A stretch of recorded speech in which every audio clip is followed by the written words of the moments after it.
I was confused there for a second because I have the YouTube video was playing in the background. I couldn't find the tab because I've got so many tabs open. So I didn't know if I was in this when the countdown ended here versus when it ended. What a terrible way to start off. So get it together, man. So what is this? Part one of this video is from about 3 or 4 months ago. I think is it December or January, December 2024 or January 2025. I can't remember. On Lance's channel, so check it out there. And what that is a review and response for a video Emerson Green did on some arguments for epistemic privacy, which is, you know, this kind of concept in philosophy of mind. It has some weight in terms of the types of arguments people give for phenomenal consciousness. It also has some import in topics like philosophy of language or philosophy of like visual perception, things like that. So Lance and Pete went through sort of the first third of this, and I was very excited to see the rest, but there was no rest that I could find. So, you know, I got in touch with them both, and we're doing part two now. And yeah, feel free if either of you want to say anything just before we kind of jump into the video. Bonus too.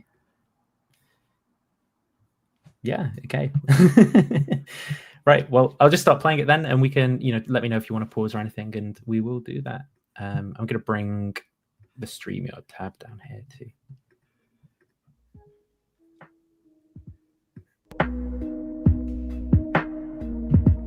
Would it, you know what? Can you pause?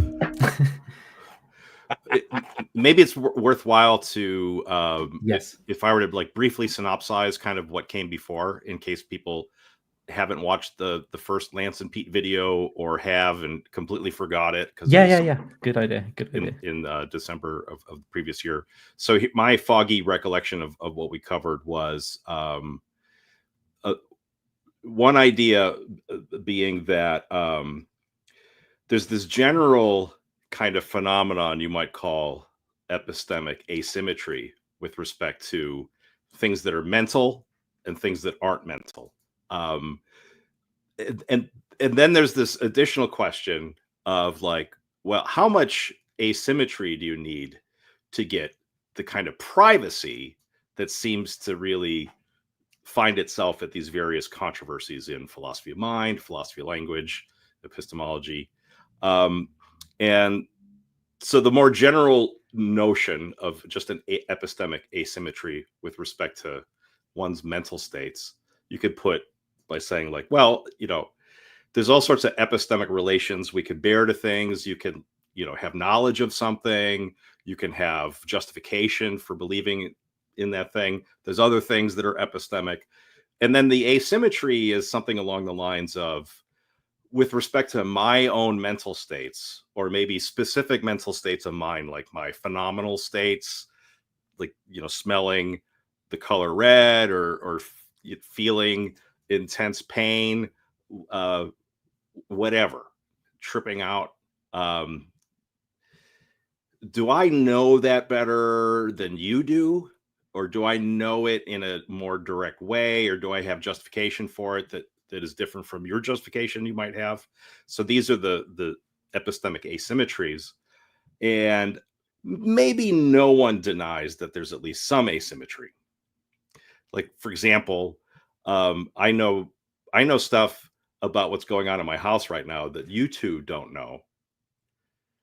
And I could gain more knowledge about that stuff in a way that's easier than the way you would gain knowledge about it, because I'm here. I could do things like just turn my head and look and see what's on that shelf over there, where you might be stuck having to listen to my testimony and then do some kind of inference like, well, is Mandik pulling our leg right now? So those are what you might say are like vanilla epistemic asymmetries. But the really interesting ones and controversial ones are ones that we might say like, oh, do I know stuff about my own mental states that it would be impossible for anyone else to know? Or do I have a kind of direct access or a certain kind of warrant that no one could possibly have because they're not me? That gets us into the more controversial territory. And to my knowledge, when philosophers say like, oh, we reject privacy, what they're rejecting are these more extreme claims. like that it's absolutely impossible, or there's some some like real like threshold that can't be crossed, as opposed to a threshold that is just difficult to cross, right? So like on some versions of physicalism, it's easier for you to know if you stub your toe than it is for me, because your toe is connected to your brain and my toe isn't connected to my brain. The only like access I have to your toe is by like looking at it or smelling it, and I'm only gonna like work my way to your pain via a series of inferential steps that either you don't have to go through at all, or you don't go through consciously. You just like stub your toe, and then like a little bit later, like ow, like shit. Where it's open for the physicalist to say, given that what is happening in you is fully physical, I could theoretically just like scan your nervous system, and I might know that you have stubbed your toe and are going to be suffering pain before you know. Because it's really just this brain event, and it won't percolate up into the conscious parts of your brain until a little bit later. So I might, in some sense, have, at least theoretically, better access to whether you're in pain or not, and maybe even the quality of your pain than you do. So these kind of privacy claims kind of end up falling along different debates, like, for example, between physicalists and anti-physicalists. Some arguments for anti-physicalism seem to have loaded into their premises that there are these very strong epistemic asymmetries. So one of the things that I think we talked about last time was this general point that, like, well, maybe there is a kind of thin asymmetry, but it's like the asymmetry of like me knowing about the inside of my house versus you knowing about the inside of my house. Not really metaphysically deep, not really impossible for you to know what's going on inside of my house, just difficult. And I think we also touched a little bit on a kind of argument that Emerson is going to make in the video, where he's going to present some of what he's saying as inference to the best explanation. He, in the part of the video that Lance and I watched together, he kind of signaled that that's where he was going, but he didn't get to the full dress argument. But I floated an idea early on in the previous video that perhaps his inference to the best explanation isn't really giving the best explanation, because it's not giving an explanation at all. It's just restating the phenomenon. So the phenomenon is allegedly there are these epistemic asymmetries, and then the explanation is, well, that there's this privacy. But if privacy is just a label for these epistemic asymmetries, then it's not an explanation. You're just restating what the data is. So I flagged that, and I think we discussed that a little bit, but that's mostly what we did and where we left off. I tell you what, I think there's maybe even something, as you were saying, that where to try to be a little bit sympathetic towards motivating it is like an inference to the best explanation. I'm thinking it's almost like, I don't know, you see a bunch of brown dogs or something, so you generalize to like, well, all dogs are brown. And that is like, in a sense, right, it's a slightly more different claim than like the 10 dogs I saw are brown or something, right? There is a difference, but right. The question is, like, the additional part of the explanation isn't that only part of that is sufficient for the evidence that you've seen, and there's a large amount of like uncertainty over all of the stuff that's new in that explanation, if that makes sense. Like, it's not background data that like all dogs are a certain color or something, or does that... Right. So in your specific example with the dogs, you've made an abductive inference. You have gone beyond the data. The data is, this particular set of dogs is brown. And you're not just saying, oh, the reason these dogs are brown is because these dogs are brown. That would be a circular explanation. That's no explanation at all. You are making this abductive leap to this generalization. All dogs are brown. So not just these dogs are brown, but now you're sticking your neck out and saying, like, if there's other dogs out there, they're brown also. And that might be false. And we could attempt to falsify that by finding a dog and then seeing if it's non-brown or not.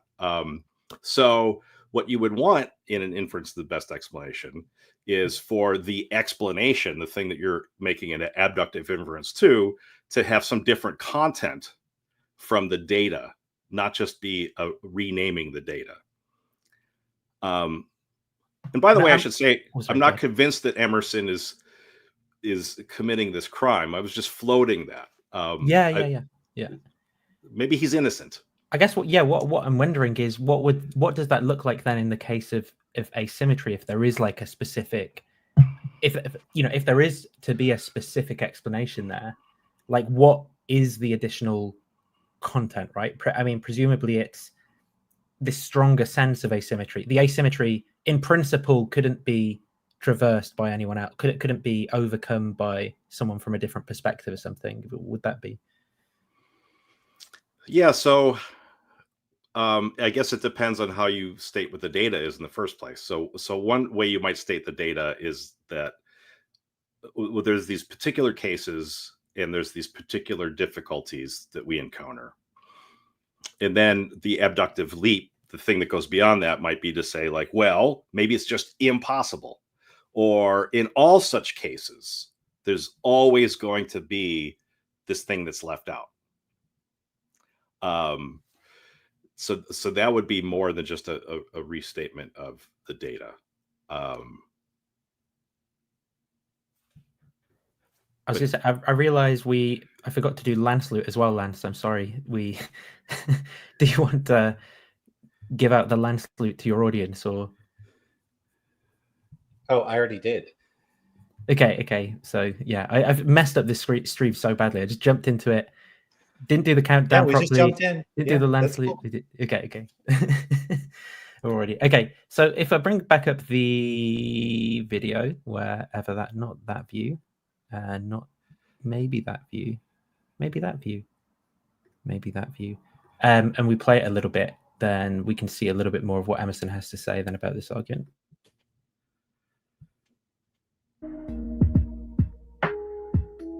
So, summing up the epistemic asymmetry argument, I know we're always getting criticized for pausing too often and commentating on stuff.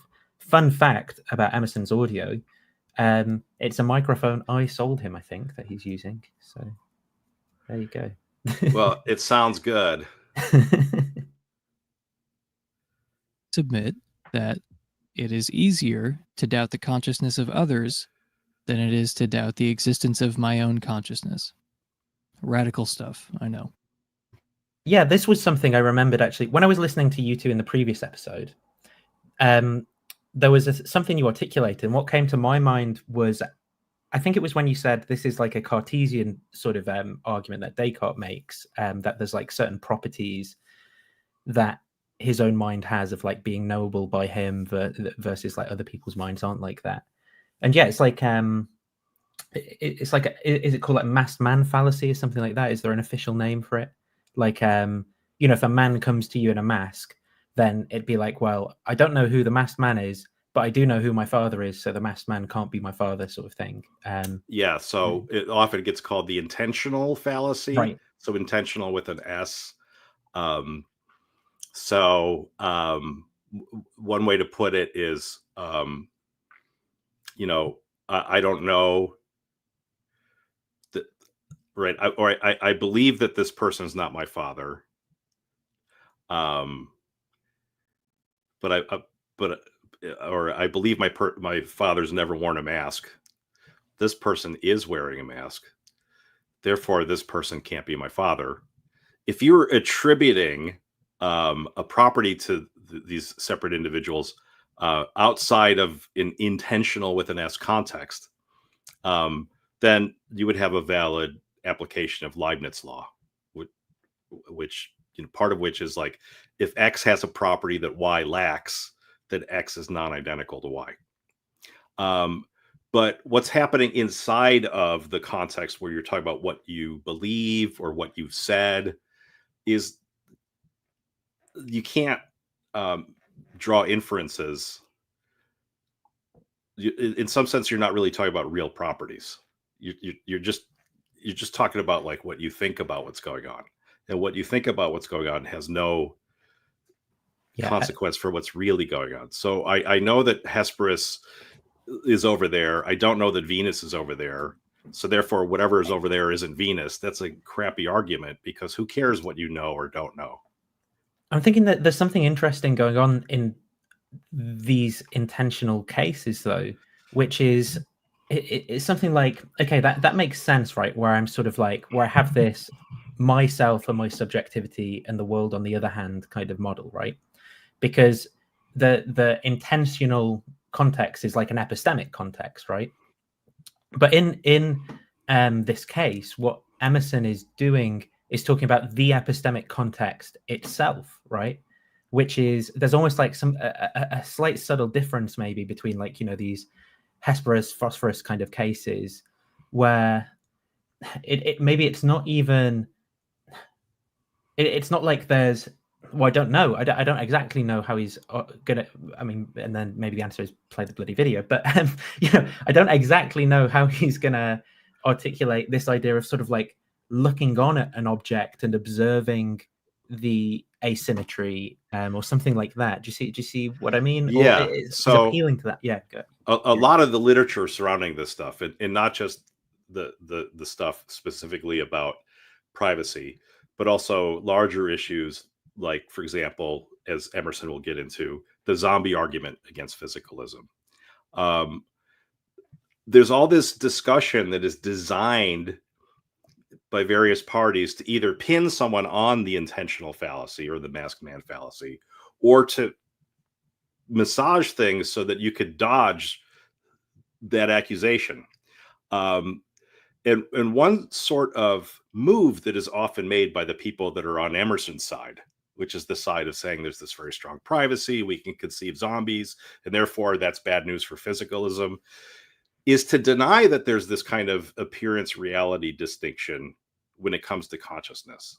So one way this comes up in the literature is back with Kripke, who has this discussion of an early version of what we call modal arguments, where he's talking about, you know, how can there be necessary identities that appear to be contingent. So you take for example, the alleged identity, which is supposed to be supported by science, of heat and average molecular motion, or average molecular energy. That seems contingent, but if it's identical, it's necessarily identical. Like, you can't, in the Kripke system, you can't have contingent identities, but you can have apparent contingent identities. What would explain the appearance? And Kripke says, well, what explains the appearance of contingency is that you think of heat from the scientific point of view as mean molecular motion, and then you also think of heat from the sensory appearance point of view, from the sensation of heat. And those are contingently related. And that's how you get this appearance of contingency. But in reality, what heat really is just is mean molecular motion. So to, you know, be a little bit anachronistic and turn this into a zombie argument, it seems like, you know, for all we know, whatever's happening in a brain, that's just contingently related to consciousness.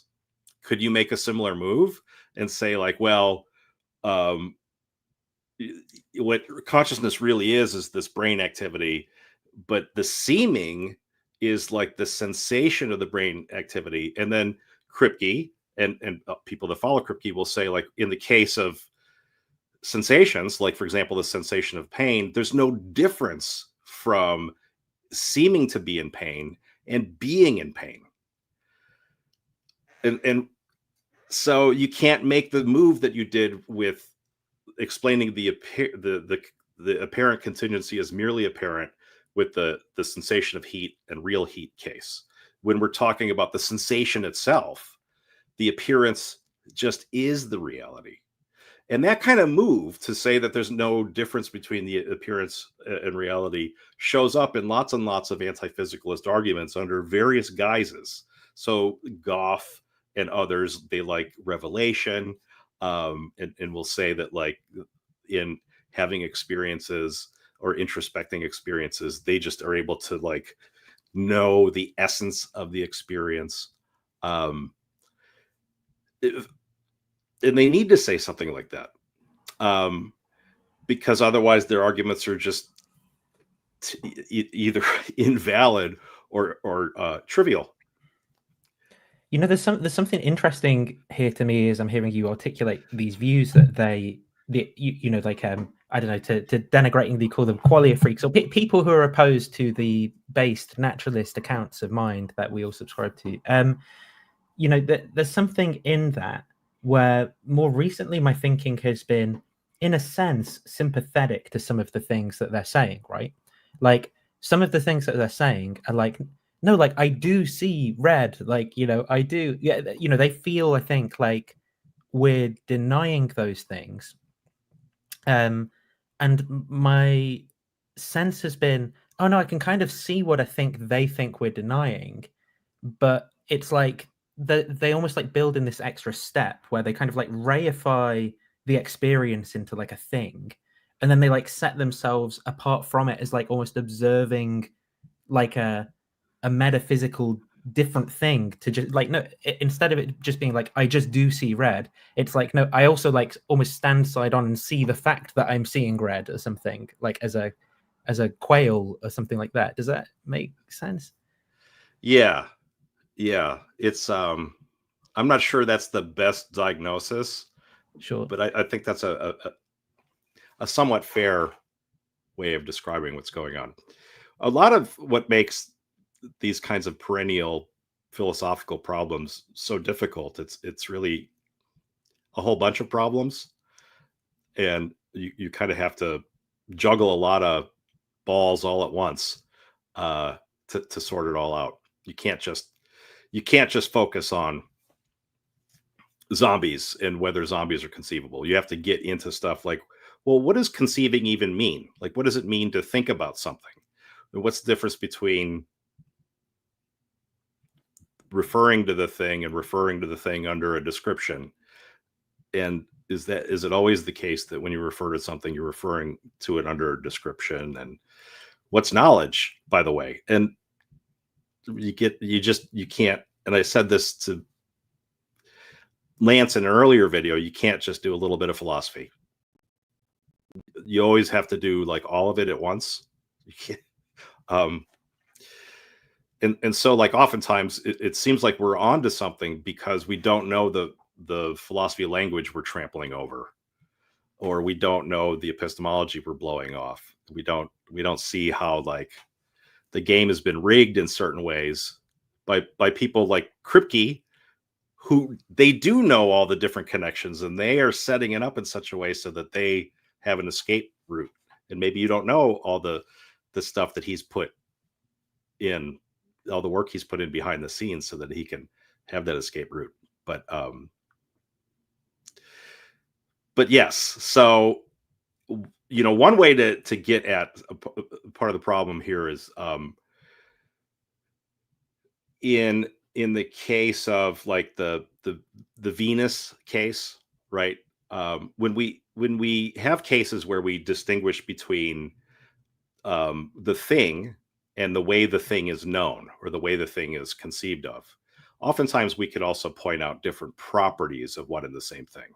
So in the classic example of discussing Venus, it's the morning star versus the evening star. So even though there's just ultimately in reality, there's just this one planet, it's the second planet in our solar system, there's these two different properties that one thing has. One of the properties is being the brightest thing in the brightest astronomical body visible in the morning, aside from the moon and the sun. And this other property, which is being the brightest luminous astronomical body besides the moon or the sun visible in the evening. Those are two different properties of one and the same thing. So it's tempting to go from this epistemic difference, the difference between conceiving it as the morning star versus conceiving it as the evening star, to this metaphysical difference between having this property rising in the morning versus this separate property rising in the evening. But in the case of like the sensation of pain, we're trying to talk about a property. We're not talking about a thing and whether the thing has two separate properties. We're talking about the property itself and whether that property, the property being painful, can be one and the same as the property of such and such activation in neurons. And how would you, how do you get a handle on what's going on in that case, since we don't have the move available to us that's available in the Venus case? We're talking about a property in the first place. When you suggest that the problem is we've reified something into a thing, I think a lot of people are going to say, no, we haven't. We're talking about a property. And the property. The question is this a physical property? Well, as you were describing that like what my thought is sort of like screaming at me, what I've habituated myself into more recently is like when I'm hearing this kind of like property talk and stuff like and even the kind of like reality talk, like my mind's going like, hang on, something suspicious has happened, like already when we're talking about when we're saying but actually in reality, and I'm like, now watch carefully, like what's going on when we say that, because when we say that, what are we now doing? We're placing our statements in correspondence with one another, right, in our language. But are we placing sort of like concepts in correspondence with one, like mentally? Am I doing something? Well, I mean, maybe, right, under certain explanations of what might be going on. And similarly with the property talk, like, is there some, when I'm using this term property, like, am I actually identifying a general thing called a property that I think is common between all the things where I'm talking about property, or am I entering into like a discourse of using property where there are certain rules for how I raise that just because it's where my mind is going, but I realize that this will massively derail what maybe where this video is going as well. So feel free if you want to explore any of those, but it's worth flagging the kind of worry that I hear you as expressing. And one way to flag that is to say, a lot of these debates seem to presuppose sides in other debates that are themselves controversial. So this stuff about,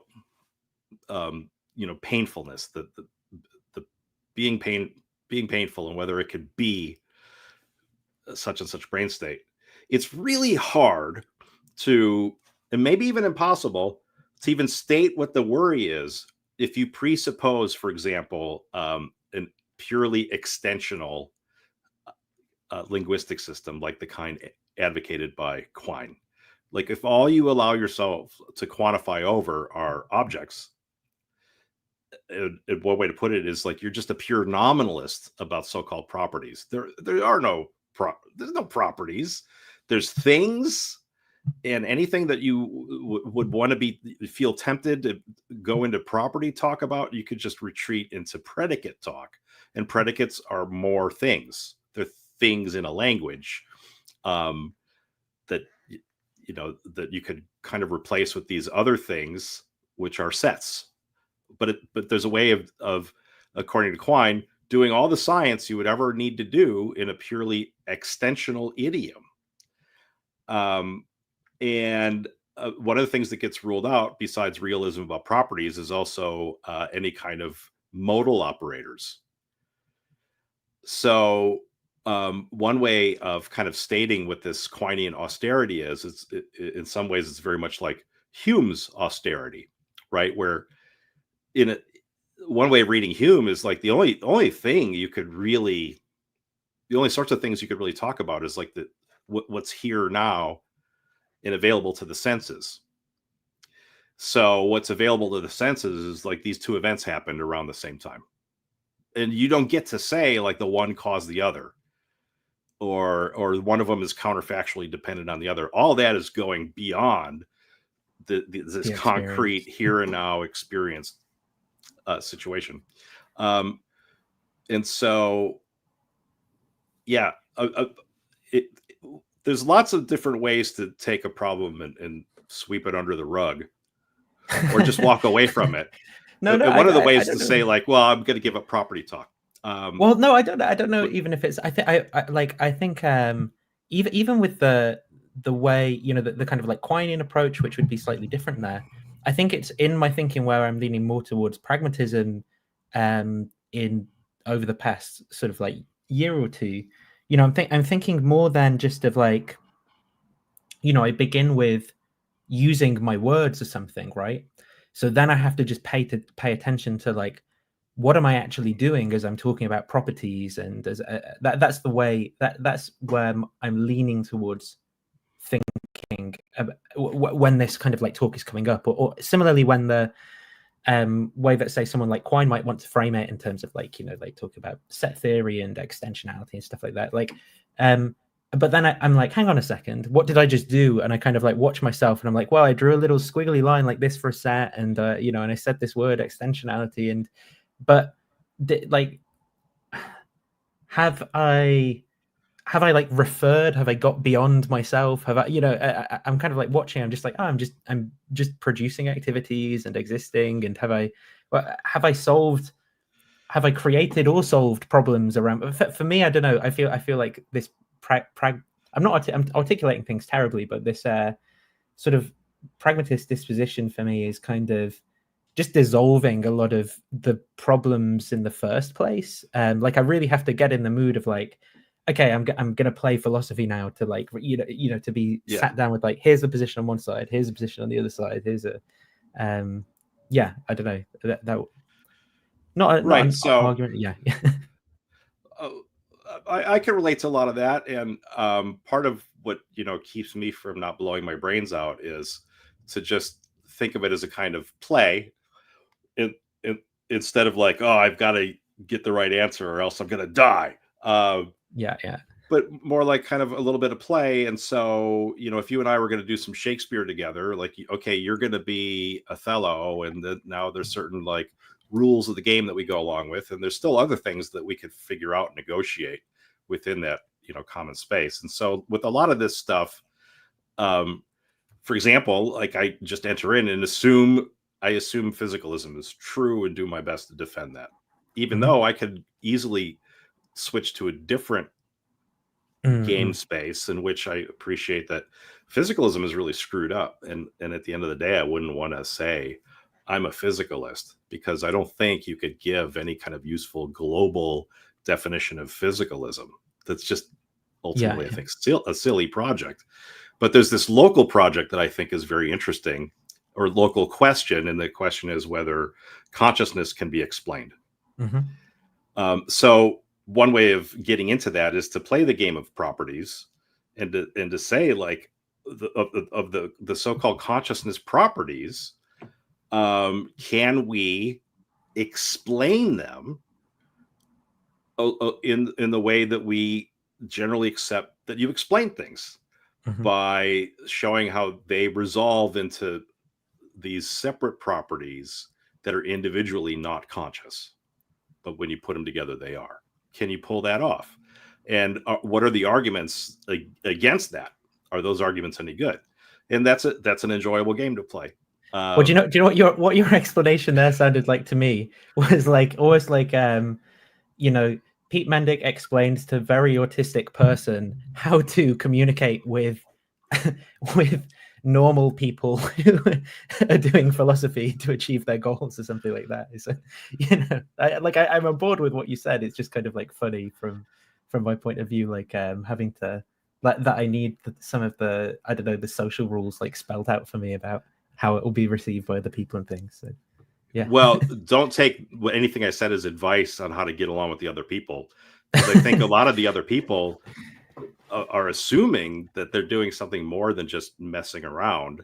They're assuming that there's certain things that are just obvious, and you're an idiot if you don't agree with them about those things. Normal people doing philosophy don't exist. A big agree. I would even go further and say normal people don't exist. Everyone's weird in an infinite number of ways. But hopefully we can make friends. Right. So find people that are weird in ways that you vibe with.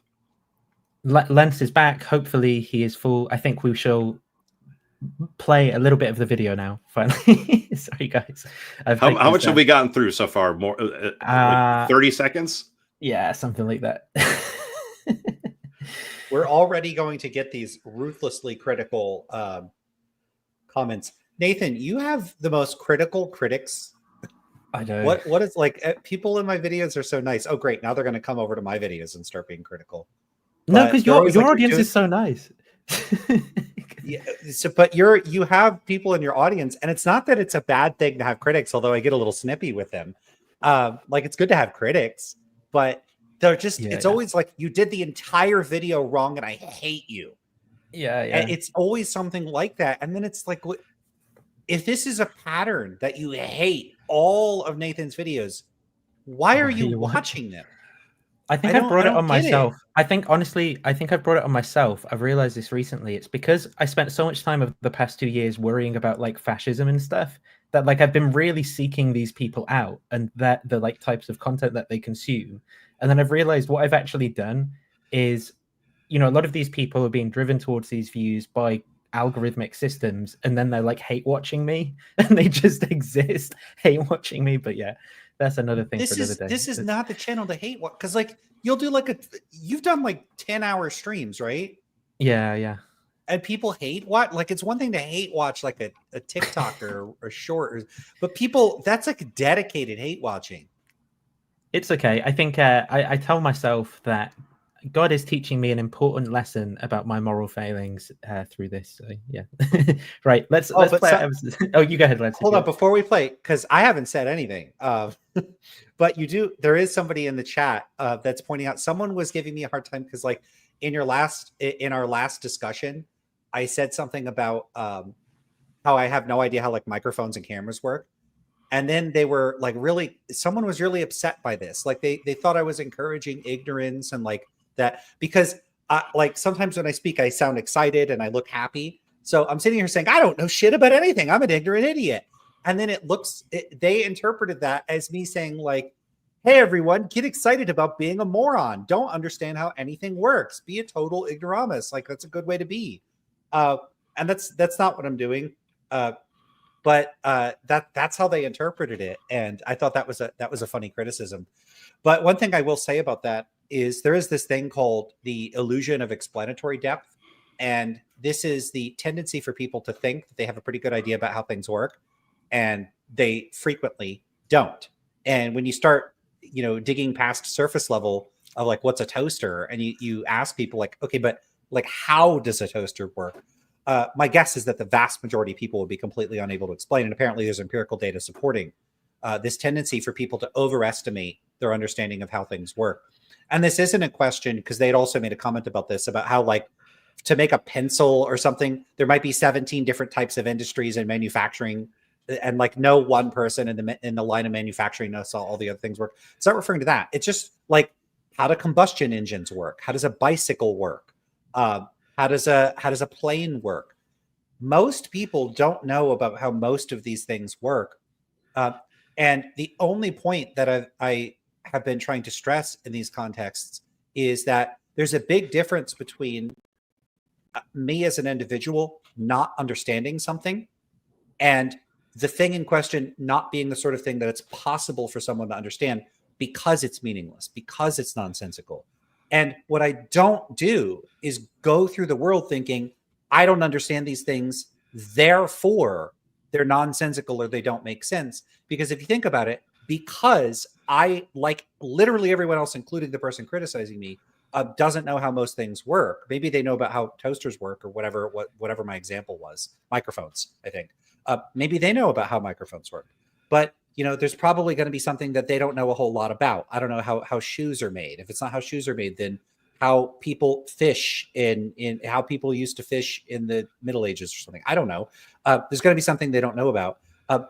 Just because I don't know about things doesn't mean I think that like all these things are like incomprehensible, unintelligible, nonsensical. I don't go around thinking like medicine is nonsensical because I don't know anything about medicine. I'm not a doctor. That would be ridiculous. So when people criticize this, sorry, this isn't too related to this content, but it's well, I more think meta. I've got a thought that is really related to it. But yeah, if you It might finish that be. out. I mean, Yeah, because yeah. we got quality quietism.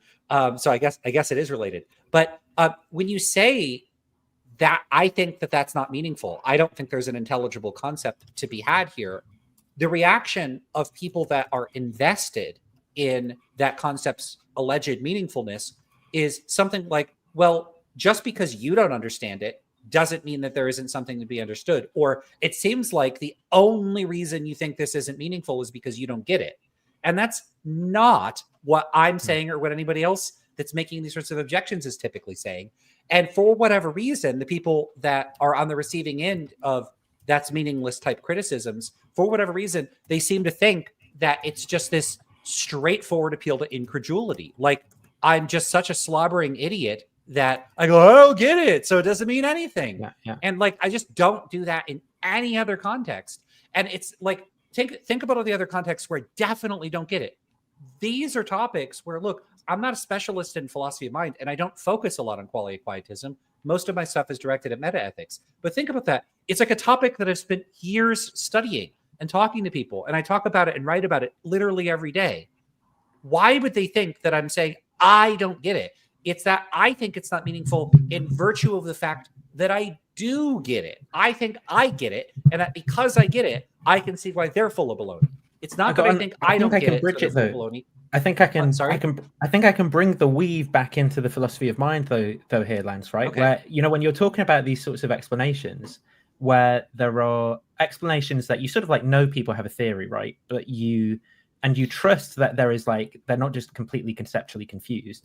Well, what are your grounds for doing so in those cases, right? And it's the fact that your toaster works, or that your medicine heals you and gets you better. It's the pragmatic success of these theories makes you think that these people do actually know what they're talking about. And now you can turn that around.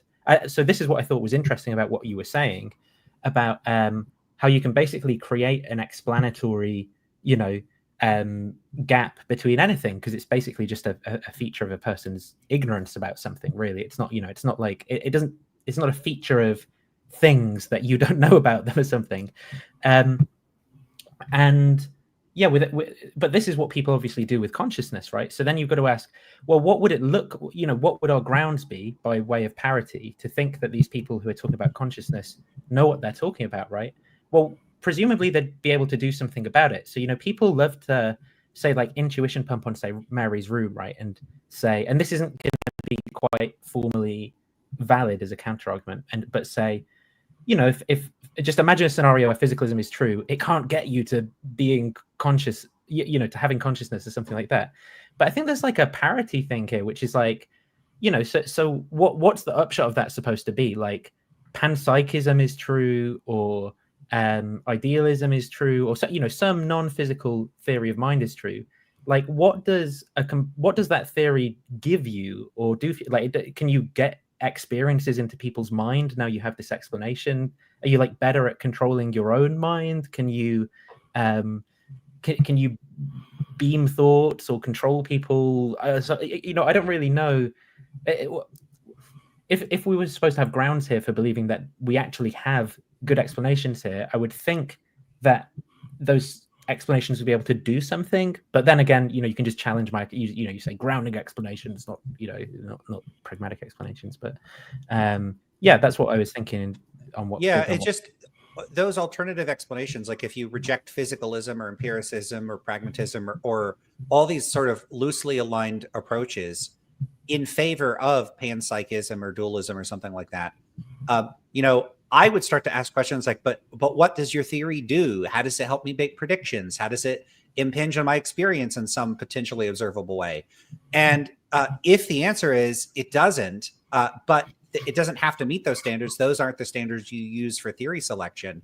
Then, okay, so their explanations for things satisfy some set of standards or criteria that are their own standards and criteria that I don't care about and aren't the standards or criteria I use. So, hey, my explanation meets the standards that I want it to meet. Okay. So like, and half the time, if not more so, a big part of this seems to be that it vindicates some initial intuition or impulse or inclination that those people had in the first place.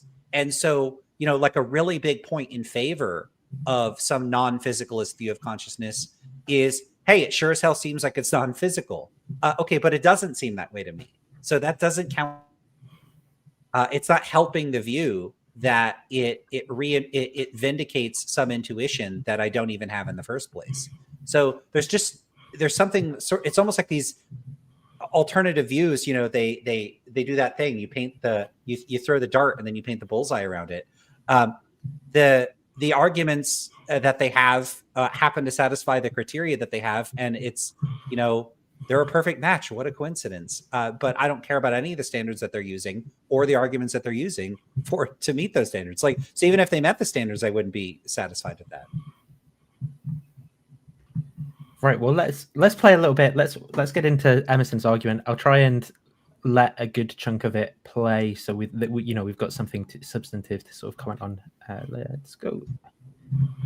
Further, a subject is rational in holding that the existence of their mind is more secure than the existence of other minds, because the subject has an additional source of justification for belief in the existence of their own mind.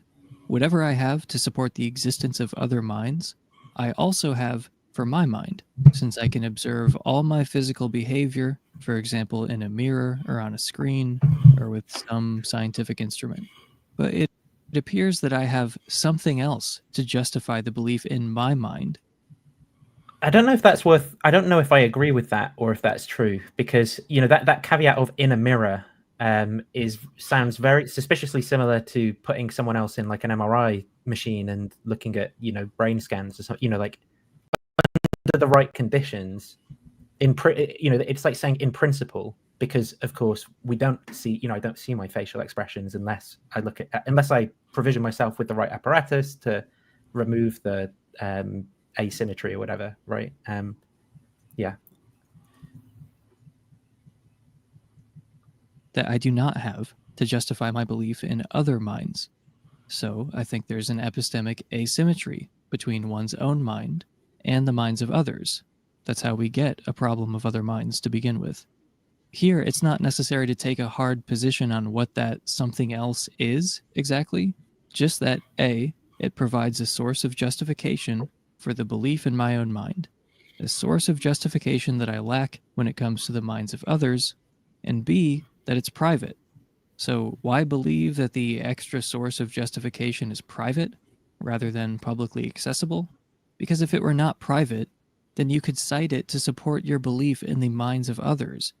But this is precisely what we've denied by accepting the asymmetry. You have an additional source of justification for the belief in the existence of your own mind that you do not have for the belief in the existence of other minds. Where could that additional justification come from other than private consciousness? Because if it weren't private, then you would also have it for others, not just yourself, and you'd be kicked back to the position of epistemic symmetry. So this is why there's a conflict between epistemic asymmetry and the rejection of mental privacy. In his Go ahead. So I don't want to fault Emerson for, you know, doing in speech what would, you know, be a clear mistake if written down.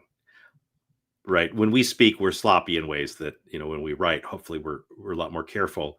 But one way of stating what the issue is it's about impossibility, or claims of impossibility. So a lot of his language here is about what we do have access to. But the issue is about what we can have access to, or whether there's something that I have access to in my own case that no one else could possibly have access to. That's, you know, the supposed line that would separate the physicalist from the anti-physicalist. There has to be some very deep, hard difference, not just like, well, it's kind of difficult for me to know what's going on inside of your body because you're opaque, and it's generally impolite to cut you open. I don't have your permission to do that, and even if I did, I'd need equipment that I don't have. Right? That's just difficult. It's not impossible for me to know whether your stomach is full, but it's real easy for you to know whether your stomach is full. One way you might know it is you remember having eaten right before this call started. Another way you might know whether your stomach is full is that you just feel like you just wiggle around and feel your stomach sloshing around. I can't feel that, but not because of dualism, just because my nerves aren't connected to your stomach. So he needs for the argument to like have teeth, it really has to be about what you can do versus what you cannot do, not as he's kind of stating it here, what as a matter of fact you do. I mean, I don't know if you caught it, but I, sensed that Emerson was actually talking in S5 there. So, in fact, you don't deny that it's possibly necessary that, you can't access Emerson's thoughts and beliefs. That merely humbly, it's possibly the case that epistemic privacy is true. Everything's possible.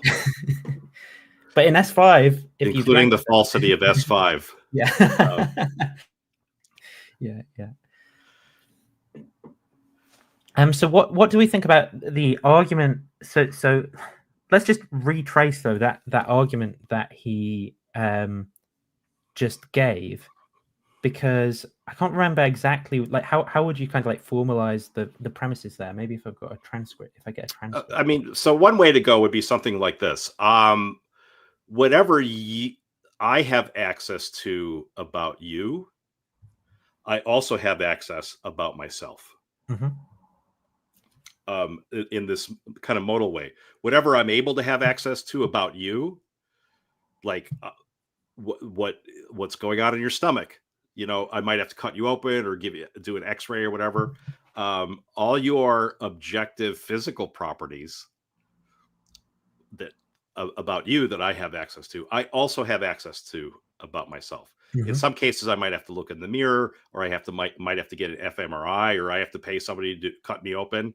Yeah, but there's no deep asymmetry with respect to those properties between me and you. Like from my point of view, there's no asymmetry when we are looking at the physical or objective properties. Yeah, but there's these alleged other properties, like what it's like for me to see red, or the painfulness I feel when I'm in pain, where that is there is this like deep asymmetry.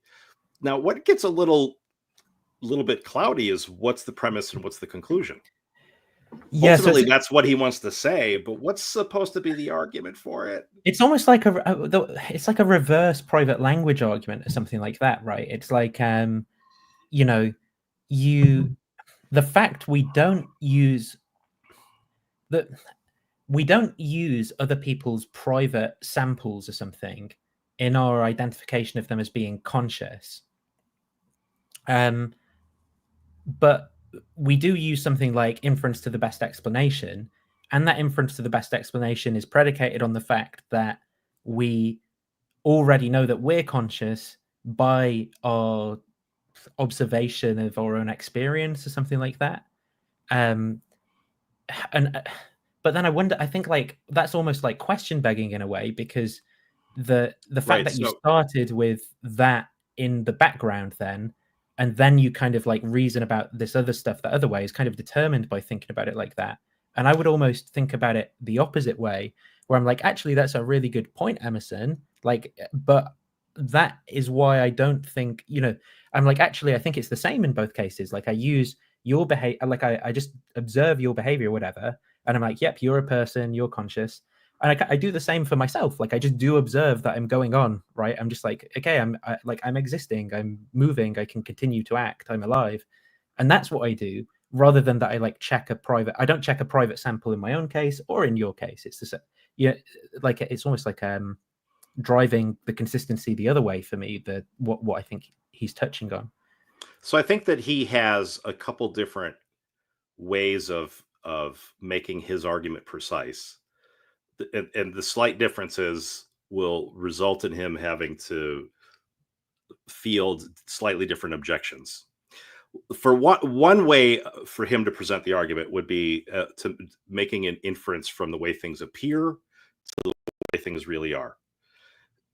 Now, if that's supposed to be a deductive argument, well, then that would be an invalid argument.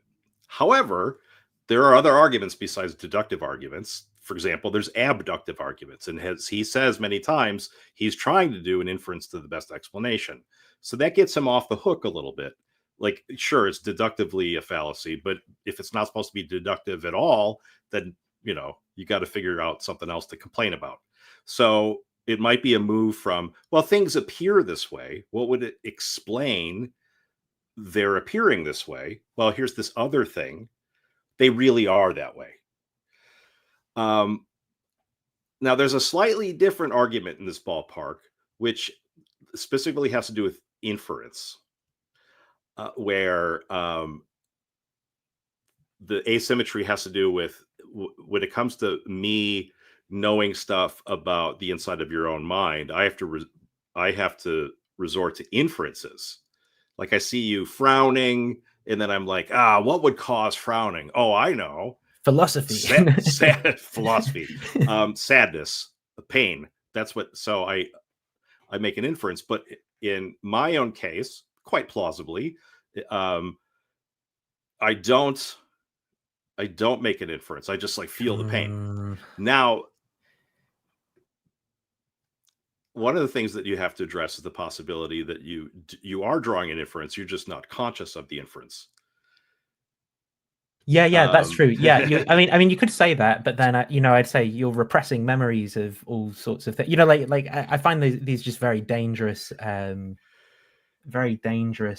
inferences to right, unconscious. But it's one possibility for him to do here. Yeah, he can explain it away. One is to say, like, look, it's bullshit. This unconscious inferences. There's just inferences. Either you have them or you don't, and they would be in consciousness or nowhere at all, and I don't have them. So, and then that's the form of the argument. Another way to do the argument is to grant that, yeah, maybe there are unconscious inferences, but what I'm talking about are apparent inferences. Mm-hmm. I don't appear. So again, it's similar to the first version that I talked about. The premises are about how things appear, and then there's this abductive conclusion. This dodges the fallacy accusation by abandoning any aspiration to have a deductive argument. It appears that I don't have inferences. Why might that be? Well, one possibility is that I just have this kind of direct acquaintance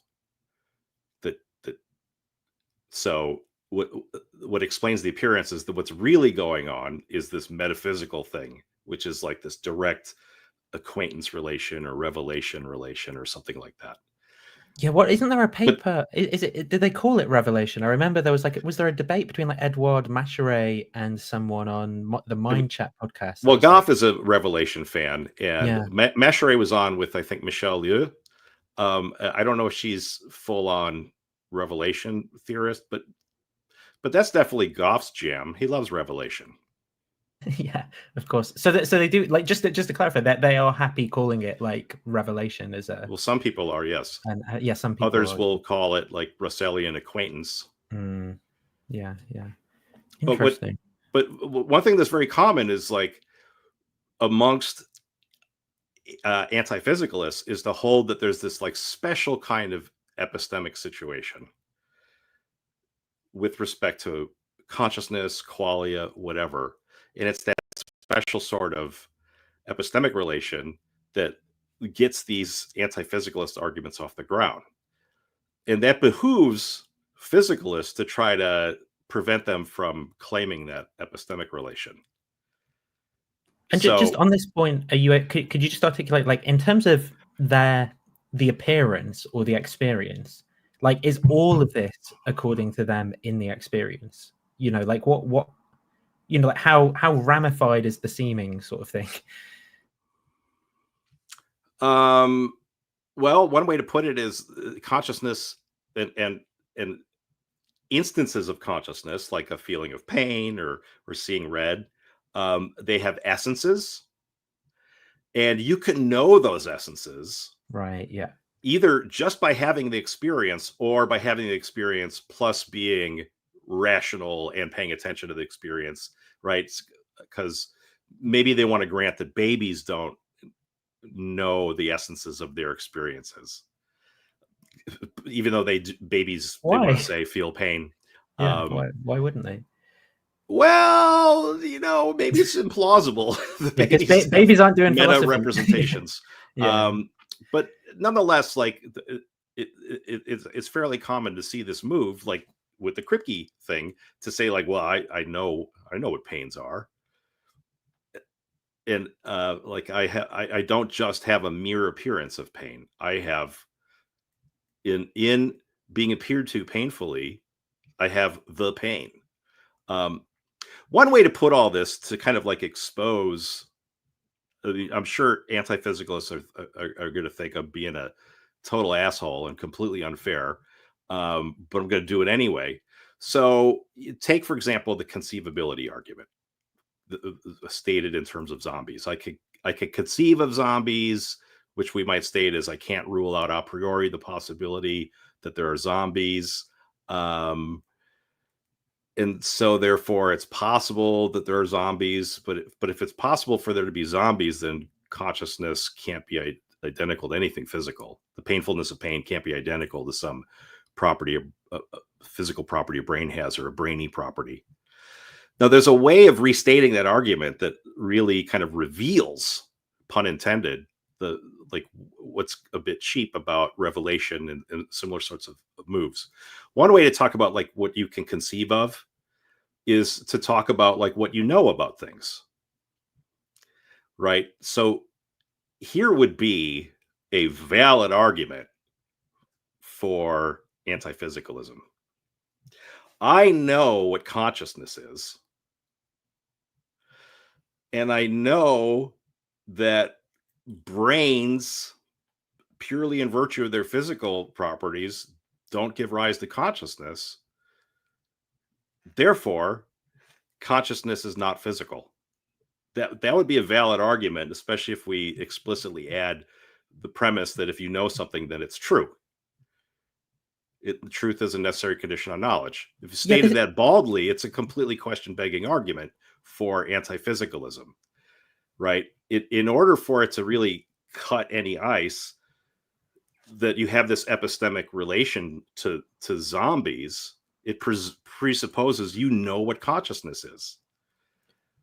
If you know what consciousness is, then you would be in a position to know whether it's physical or not. So I know what brains are. I know what consciousness is. I know that brains don't suffice for consciousness. So anti-physicalism follows completely trivially from that. And all the interesting stuff is like, well, do you know what consciousness is? Do you? The people that are inclined towards physicalism are also inclined to thinking it's like a scientific problem, figuring out what consciousness is. We're nowhere near. So here's the question then, Pete. Do you think that you clocked onto that before you came up with qualia quietism, or did you come up with qualia quietism before you and then clock onto that sort of thing going on? I don't know. I'm tempted to say that like the qualia quietism is the newer of the two. But because it seems like if that characterization is right, then the qualia quietism is very well motivated in the sense that it really touches on the key issue of what's at stake, right? Like the coherence of what is being asserted when people describe aspects of their experience. Yeah, I mean, it's a little bit tricky because there's this thing that happens where, Dennett, just ripping off Dennett now. Dennett talks about how when you explain a magic trick, sometimes you get this reaction that like, well, that can't be the explanation because the magic trick I saw was really way more impressive than that. And now that I have the magic trick explained to me, it doesn't seem very impressive at all. In fact, the memory I have that it was an amazing trick is kind of fading. Like, I can't believe it was that impressive. But, we could, in theory, rewind the tape and, the security cam showing you at the show, watching the magician, and you were really impressed. Like, you almost passed out. It's quite obvious on video that you were impressed. And we could also prove to you that, yeah, that's the trick. The one we just explained is the one that you saw and were impressed by. Unfortunately, in my case, there are, videos of me being very impressed by idealists and all sorts 5 or 6 years ago on the internet. So I want to ram home the point in case it's not obvious to people what I just said about zombies. Take, for example, rainbows and the question of whether you could walk on a rainbow and whether you could conceive of walking on a rainbow and whether anyone should give a shit about whether you can conceive of walking on a rainbow. So my, let's say, my small child loves to talk about walking on rainbows and watching cartoons about walking on rainbows and quite easily are able to imagine things that they would describe as, I walked on a rainbow, or, I just saw somebody walk on a rainbow. Can they conceive of walking on a rainbow? There's a sense in which they can, but the way they're able to conceive of walking on a rainbow is by not really knowing what a rainbow is. Yes. They are thinking of a rainbow as something that has a definitive location in space, that when you move your body to that location in space, the rainbow's still there. It doesn't keep moving away from you. And once you get there, it occupies space and is solid enough to resist your mass. And so you can walk on it just like the way you would walk on a stone or wooden bridge. You might say it has certain properties. Yeah, and so one way you might describe it is to say that real rainbows don't have all those properties. And if you knew that, you would know that you can't walk on a rainbow. And one way you would express that knowledge claim is by saying, I can't conceive of walking on a rainbow. When I conceive of rainbows, I also immediately appreciate that they're not the sort of thing that you could walk on. And when I conceive of walking on something, I immediately appreciate it's not the sort of thing that could ever be a rainbow. How do you stated in terms of knowledge, I know what rainbows are and I know what it is to walk on something, and therefore I know you can't walk on a rainbow. But here's what I'm seeing though, right? So I'm totally on board, and I think that's a great way of putting it. And I obviously think that's right, and I think that one side of this dispute is correct about this, but here's the problem now. Who gets to determine who has the appropriate concept in the case of consciousness, right? So in the case of the rainbow, we can defer to the physicists and what they have to say about their experiments and things like that. But in the case of philosophy of mind, can't they could just turn that around and say, you've got this sort of like weird rainbow concept of mind, and we've got the real mind is the qualia mind. Yeah, ultimately, I am a pragmatist, at least in the sense expressed by the Duhem-Quine thesis. You can pick anything you want and hold onto it in the face of all counter arguments, just by changing what you accept to be its entailment relations to other stuff. So you could say, like, look, I don't care about anything else. I believe that rainbows can be walked upon. Then when people say, like, well, look at this and that and the other thing, you can't walk on that, you say, well, those aren't real rainbows. Real rainbows are the ones you can walk on. Yeah, but have you ever walked on one? No, I haven't, but there are rainbow walkers. Like, you could, if you wanted to, save anything, as long as you're willing to give up other things. And sometimes the things you're giving up would be like 2 + 2 = 4. Right. But some this is people what, yeah. Some people are going to say, no, you can't give up 2 + 2 = 4. Yeah, you can, as long as you willing to give up something else. There's nothing that you can't give up. This is where whenever people listen to like philosophers disputing either side of any debate, really, I advise to listen carefully for the locution, either "but you wouldn't want to say" or "we wouldn't want to say that." Like, as in, you know, the sort of like one of these main argumentative strategies is trying to sort of like reach deeper and deeper into ordinary globally accepted locutions that people would want to say in ordinary life and not want to abandon, and then say that that's kind of like an entailment of accepting a view, which is sort of, you know, I think quite a deep, actually meta philosophical point about what's actually even going on in the dispute more generally. But yeah, I think that is, you know, in line with what you're saying there. Yeah, and so, you know, many parties to the consciousness debate have this incredibly strong intuition of acquaintance or revelation or something like that, where like there's this the red experience or the painfulness of the pain, that like it has to be like that, and they don't want to give that up, and they're willing to give up just about anything else. And I really like explaining things.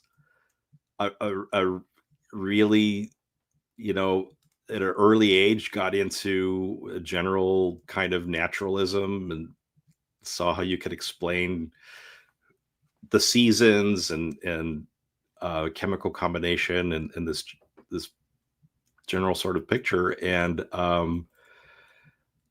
even though I have that hunch, like the acquaintance kind of hunch, or like I have those so-called intuitions. But I've also been around the block enough to know like how one can be fooled about those sorts of things. And I also like a good explanation, and I see some really plausible possible explanations. And I also care about things like, you know, there's a lot of people investigating consciousness scientifically, and they're making progress by not sticking with this, like what it's like phenomenal consciousness definition. And the ones that really love that what it's like phenomenal consciousness definition seem to be going nowhere. Like it now, Well, depends maybe there's no point in going anywhere. But I think both parties in that way of looking at it are confused as to what counts as progress. Do you know what I mean? Like, I think sometimes the people in the scientific tradition are not, they have better operationalized questions that they are making progress on, right? But like, they're still hunting a lot of shadows and things. Like, they've not disambiguated a lot of the stuff that was set up that they've just kind of like received conceptually about the mind in the first place. But then similarly, you know, like neural correlates type investigations. But then similarly, on the other side of the coin, I agree with you that the philosophers are also just not doing, they're not even doing anything. I think a good scientist is a very rare thing, as is a good philosopher. But nonetheless, I'm optimistic about the possibility of goodness in those domains, and there are right, good people out there making good progress. But yes, there's a lot of people that are also just fooled, and it's easy to get fooled by some of these things. It's easy to get confused about whether you're saying something that has empirical content to it versus just like some thinly concealed triviality. Yeah. Right. Well, let's try and get a little bit more then through the video. I think we're at about where you got to with Lance in the last video. I don't know if we've lost Lance as well. It could, you know, one thing I'd like to do really quick is just to, in case we don't get through the whole video, like just super briefly say what's coming up. Sure. One of the things that is coming up, I don't think it gets discussed earlier in the video, but there's this like really interesting and nice line of argument that I don't know if it's original with I don't remember if it's original with Emerson or if he's drawing it from someone else, but it's pretty cool. And it's talking about the controversies that were real controversies in the history of things about animal sentience and pediatric surgery, where like people learned that, for example, curare is not an anesthetic; it's merely a paralytic, right? And the mere fact that that's something that we're able to learn gives some credence to there being some sort of epistemic asymmetry with respect to, for example, our pains. How could you, if all there was is what we have objective access to, the way we have objective access to each other's faces, then there would be no room for doubt about whether a paralyzed baby is feeling pain or not. So it's not it's not a terrible argument. Whether it could give him everything he wants is a separate thing, but that is a big thing that's coming up. Another thing coming up is he's going to explicitly tie what he's saying about privacy and asymmetry to the zombie argument. I think with that one, I agree with you, and I think there's a lot of interesting cases in the history of psychology as well. So, like, a lot of people often like to push back on my sorts of views by talking about how evil a lot of the behaviorists were, and I'm like I agree with them as well. But often, then I'm like, you know, you can kind of like say the same thing, say for like, you know, if your theory was telling you that a person doesn't have the right cognitive representation for pain, and then you carried out their experiment and they're screaming, and then you didn't like, you know, listen to their behavior, right? You would be also kind of just doing the exact same thing. I think that there is possibly an unconsidered alternative, as you were saying, with like the, you know, the case of like early anesthetics and things like that, which is to then, you know, look at pain as laryngeal behavior, you know, or that's very I like to say it crudely just to shock people into thinking about it maybe, but you know, like to look at pain as that practice that a person does of saying, wow, I was still in pain there or something, rather than it being necessarily a sensation or something, because ultimately you know, if think about it methodologically, if these people didn't produce those reports, then you wouldn't get we wouldn't actually have modified our science in any way, right? We wouldn't have gone, this isn't doing the things that we wanted it to do. The only way we actually know now, you could still, I guess, you know, there's going to be a dispute about like yes, but then I infer behind that functional behavior that there's a sensation, a particular necessary sensation, something like that, and that's where the trickiness is maybe. Yeah, I don't know. Yeah, I think and again, this is probably a point that it has made, or something similar to it. Oftentimes we don't appreciate what we're imagining when we imagine something, and we don't appreciate how hard it is to imagine something. Like, for example, imagine that no kind of behaviorism was true, like not even this kind of behaviorism, that you would be able at some point to say what was happening in your mind. Imagine that you weren't ever able to say that you had been in pain. Mm-hmm. Imagine no one was able to say that they had been in pain. Could people still be in pain? And you might say, like, well, I could think about it. But now imagine that. Imagine that there's things that you can think about and talk about. But whenever you think about pain, what happens? You just stop talking?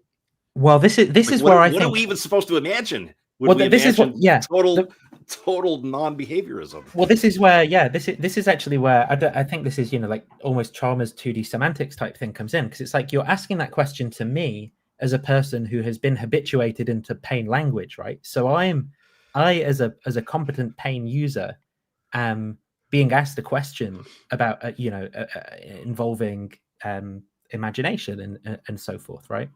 But in that actual scenario, I think it would just be true that like pain didn't exist or nobody was in pain. But if you were to ask, you know, if you were to ask a speaker of that, this is my take on those sorts of questions. Of course, like, you know, opinions may vary. But if you ask me, of course, I might say that they're in pain, or I might not. You know, it depends on my judgments of whether they're using the behavior, the verbal behavior, in the way that I understand it as a speaker of the language, right? So it's kind of like tricky. Now, do you call that linguistic relativism or something? Like, if the language doesn't exist, the thing really has ceased to exist, like, yeah, I don't know. Well, I mean, we could easily convince ourselves that there's all sorts of things that we don't have language for. So we know enough about the size of the universe to know that there are, numbers of things that we could never state or write down. But you just did. I mean, there's ways of massaging the example. So like, Yeah. I could say like, there's certain quantities of things we know to be the case, but we can never write out the full decimal expansion, or no one in the, like, even if we use multiple generations of people, started speaking in generation 0, and just, when people die off, the next generation of chorus members comes in and keeps speaking. There's certain numbers that we would just never say the full decimal expansion of them. Now, of course, I could say those numbers, like literally, open quote, those numbers, close quote. But there's other sorts of descriptions that we just cannot have for things that we have reason to believe exist. So there's like, I don't want to say it's trivial, but it's kind of easy to prove that there are at least some things that could be outside of our linguistic grasp, if you're specific enough about what you mean by linguistic grasp.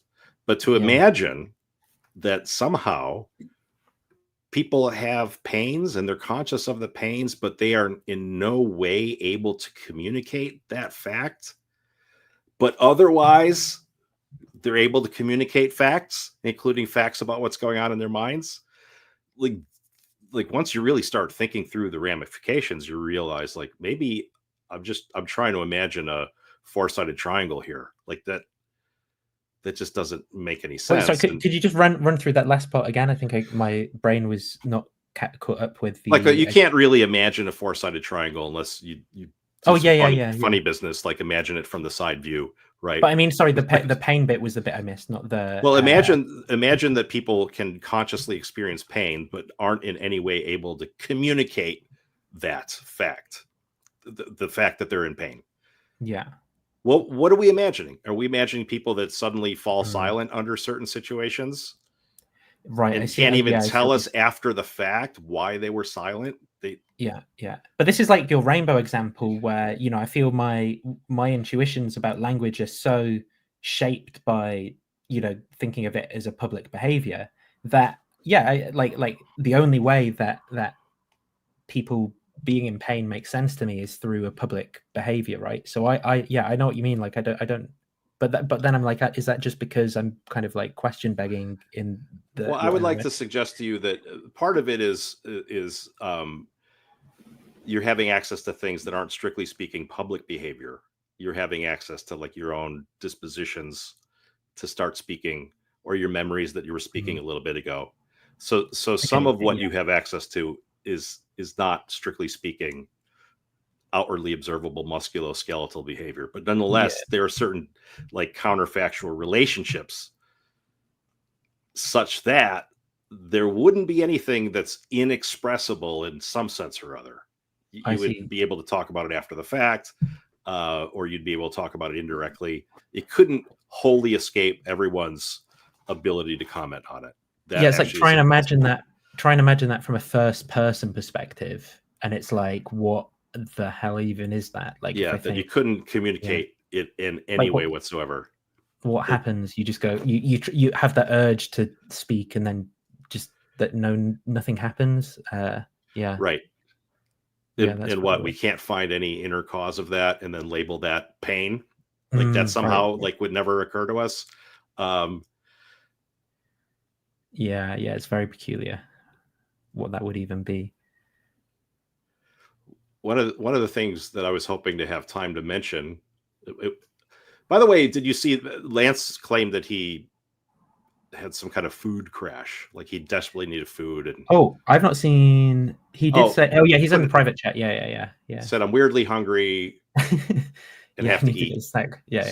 So I think he's fine. Just he's eating. I'm picturing a giant hoagie, but I'm sure he's winning the fight. Anyway, I was hoping to talk smack about what it's like, because Yeah, sure. Feel free to. Because I'm very tempted to the view, and this ties into quality quietism too, that the main instigator of all these sorts of troubles is that people have been fooling themselves for decades using the phrase "what it's like," and the closely related idea of inner ostension. And I think it's really easy to get yourself in a frame of mind where you think like, oh yeah, there's this experience I have, a painful experience or experience of seeing pain. And even if I couldn't describe it, I nonetheless can access it, at least internally, the way I might access something externally using like pointing and saying the word this. Well, yeah. And I think that there's a kind of I'm tempted to say illusion, even though I'm not an illusionist. I think there's a bit of a linguistic illusion, like that arises. And one way to put a finger on it is by thinking about what the finger can't do.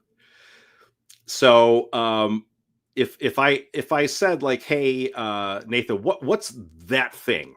Right, we're both in the same room. So imagine you're in the room with me, and you say, "Hey, Mandik, what's that thing?" And I say, "Well, oh, that's a hinge on a door." And you're like, "No, not that thing. That thing." And you just move your finger a little bit, and I trace the line from your finger. I go, "Oh yeah, it's a. I think it's a flag of Iceland." Iceland, not Norway. Okay. Right. So one thing I could do is I could figure out which thing you're talking about. When it's a medium-sized physical object, by which portion in space we could trace the line from your finger to. But now suppose that instead of picking out a flag versus a door hinge, you wanted to pick out the shape of the flag. No, we're not going private yet. We're just sticking with the outside world for now. You wanted to talk about the shape of the flag instead of the color, and you forgot the relevant words for each. Just pointing at the flag and saying, not that, this. If you forgot the word for shape. Yeah, how would you pick it out? Versus the word for color, just saying that over and over again is not going to communicate it to me. You might nonetheless like be exercising a concept internally that you're just having tip of the tongue phenomenon with.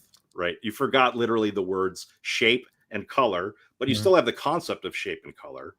So you are able to point to the shape of the flag versus the color of the flag in your mind because you're thinking using the concept shape of the flag. Well, hang on. If we just pause a second, that color. So point about sort of like theory ladenness of experience here, right? Like what's the difference? Is there a difference here? Yeah, not yet. Like we don't have to bring theory into it.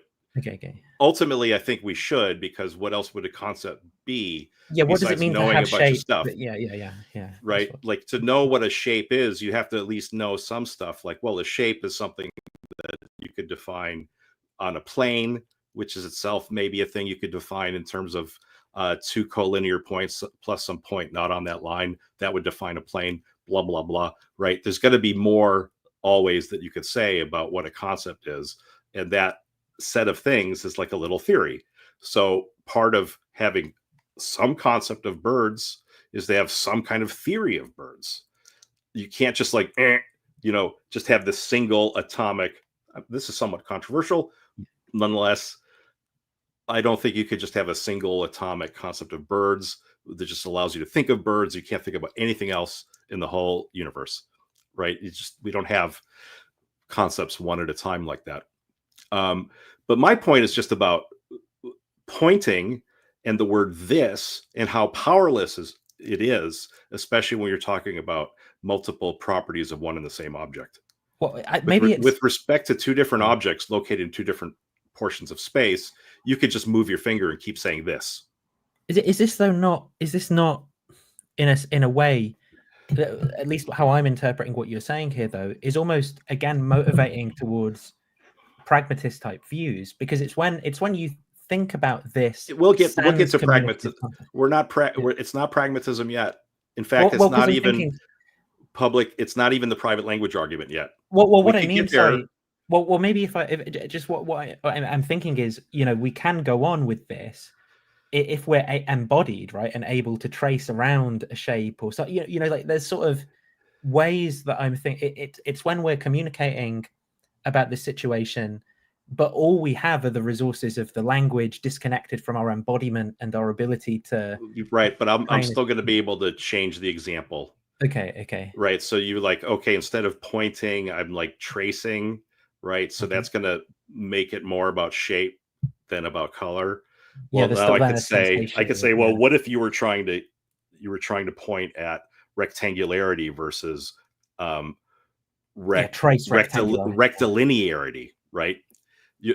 Tracing rectilinearity and tracing rectangularity is the same tracing.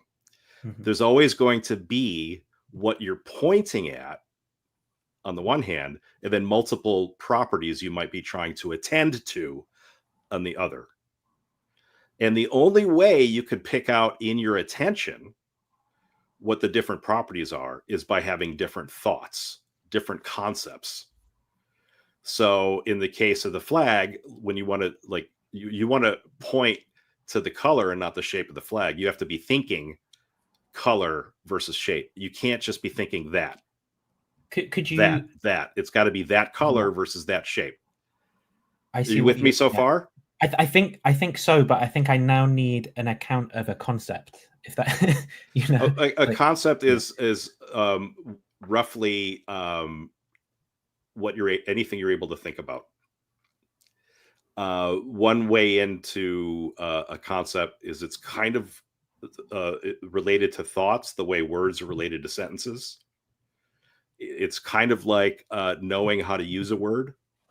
So if I have a concept of birds, I know how to use the word bird, or I know how to do the kind of thinking that would be expressed in making bird utterances. So there's a way of being kind of non-committal about what concepts are. I think that's where I'm. But the basic idea that I'm trying to get at is that a bare demonstrative word like that, or a pointing finger plus the utterance of the word that, will not get you by themselves your attention onto the shape versus the color. You have to accompany that with some sortal concept, like that shape versus that color. But that's happening in your thought. Well, I see what you're saying, but wait, here's the good part. Yeah. Okay, so let's talk about so-called phenomenal properties. Yeah. Or what its likeness is, right? These are supposed to be properties of sensations or properties of experiences. But which properties? There's a way of using sensation or experience that a physicalist, a behaviorist, a functionalist could be fully happy with. Like there's these events, these things that happen, like they happen in response to stimuli, right? They have lots of properties. Like, for example, they have the property of being like the 23rd reaction you've had to a red thing today. It has the property of being in a state that Bertrand Russell was once in, right? There's all these different properties, but the qualia realists think that there's some particular properties that they can zero in on, and a class of properties that unites them. So there's this higher order property, the property of being a phenomenal property, the property of being phenomenally conscious. And then there's these specific ones, which is like phenomenal redness, phenomenal painfulness. And they can't give you a definition for any of those things. Or at least they can't give you a non-circular definition.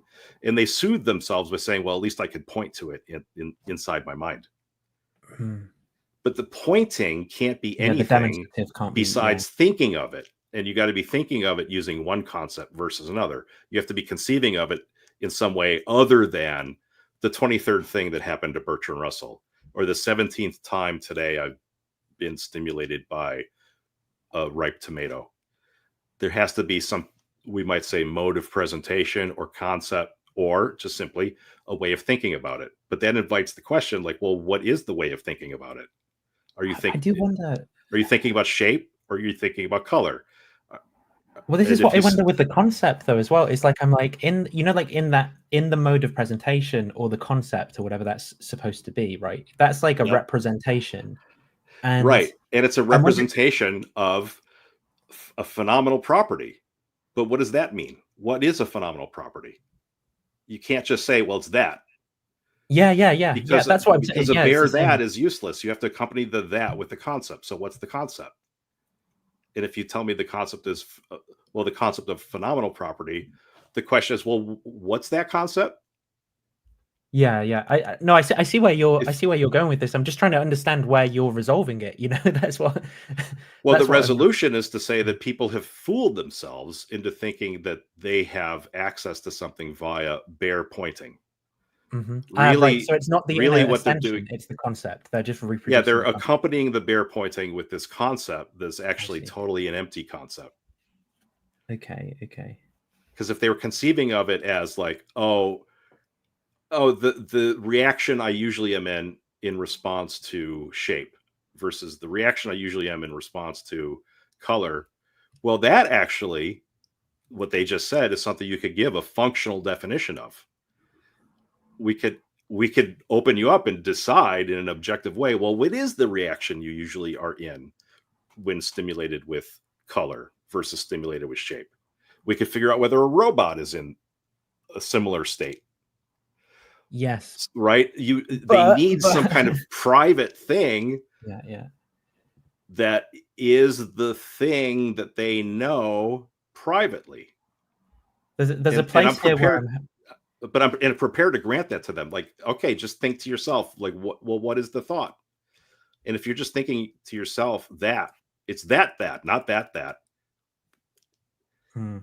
So in some sense, this is more powerful than the private language argument. The private language argument is saying, like, you've got to be able to talk about it.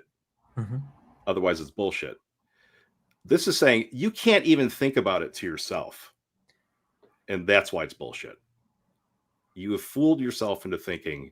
Yeah, or the degree to which you do produce this language, it's parasitic on ordinary concepts that you already have, right? And you're just sort of like doing something weird with them. Yeah, I think ultimately, what I'm saying, I could plug into a pragmatist point of view that says, like, yeah, the only thoughts that you can think are the thoughts that you could also give definitions for in some kind of sense. You could relate it to other thoughts, and ultimately nothing will screen off identifying it with objective stuff. Nothing will prevent you from saying, you know what, all of this is ultimately not private. Yeah. The only way to build this kind of wall behind which acquaintance and revelation takes place is if there's some kind of like pointing, and it's more than just pointing. It's a pointing that gets at the essence. Yeah, but how could that be correct? How could that be? Then you've got to be able to think of which thing you are taking to be the essence. You've got to. Is the problem here almost one of like mechanism as well? That's what I'm wondering. Like what is the problem at its core? Because even in in the way that you're thinking about these concepts and things, I don't know if this is the right way of thinking about it, but I'm often then trying to like think of it like mechanism, and I'm thinking like spatially of pictures of like hands pointing at things, or mechanism like grasping a concept and placing it in relation with a thing or something. And is it just that because these private phenomenology samples are so that there's like no constraints on how to like imagine what they're doing in that inner world. You can't mechanistically like decide that it's been applied correctly or something inwardly here. I don't know if I want to say that, because I think a lot of what I'm trying to say, a substance dualist could agree with. Yeah, that's true. I can see that from what you said. So, I would just talk a little bit about like ordinary stuff, like trying to teach a baby the difference between red and blue. right? Mm-hmm. I might want to first get them to, acknowledge that there's a difference. This is different from this, right? Mm-hmm. But it's not different from this, right? And then we could move along and then say things like, okay, so the way things seem to you, you're not just learning that this is different from this, but the way things seem to you in the one case is different from the other case. And so now you're getting them to kind of appreciate how in order to be sensitive to differences out there have to be differences in here. I think that's the thing I'm struggling with. By the way, I could be neutral at that point about whether in here means like inside of a Cartesian solve. Yeah. Versus a literal spatial in here, like inside of your brain somewhere. So I'm not presupposing at least that much ontology. A lot of what I'm talking about here, like a substance dualist could say, like, yeah, right. In order for a baby to be able to learn, like, well, this is different from that, there has to be differences in their mind. I think I misspoke in the mechanism. Like, when I say mechanism there, I don't mean, what I mean is like, because we're sort of like talking of trying to conceive something and what is like possible versus impossible in our conception. And like, at least for me, as I'm imagining stuff, I guess the constraints I'm placing on my imagination are something like spatial mechanistic rules of representing things pictorially to myself somehow, or something like that.